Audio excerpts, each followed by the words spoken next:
Authorities say a Beaumont man walked into Houston Bush's Intercontinental Airport and fired several shots before killing himself. KFDM reporter Justin Hinton joins us live in the studio with more. Justin?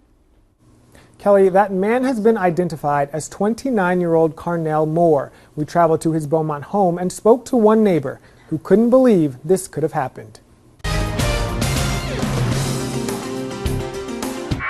This was the scene at George Bush Intercontinental Airport Thursday afternoon. The Houston Police Department says a lone gunman walked inside Terminal B with an AR-15 and a handgun. Officers say he fired at least 2 shots before killing himself. Investigators have identified the gunman as 29-year-old Carnell Moore of Beaumont. Never in a million years would I have expected anything like this out of him. Byron Collier says at about 3:30 Thursday afternoon, FBI agents and Beaumont police officers descended on Carnell Moore's house in the 4500 block of Magnolia Street, across from where Collier lives. It is a huge surprise to me to even hear that something like this would even happen, would even be involved with something like that. It's horrendous for us to even hear it.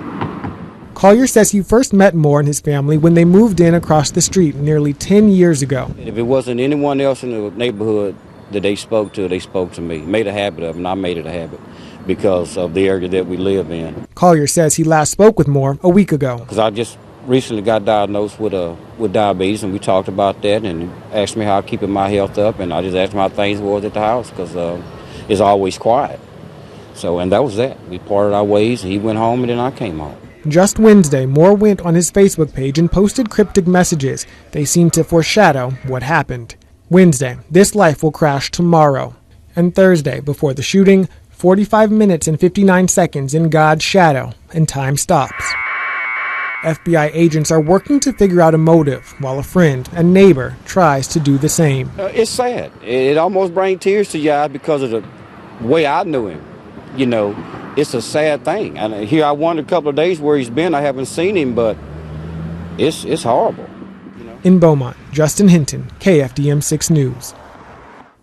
Officers also say Moore left behind a suicide note that said he had a monster within and wanted the cops to take care of it. Stay with KFDM News on air and online as this story continues to develop. Reporting live in the studio, Justin Hinton, KFDM 6 News Tonight.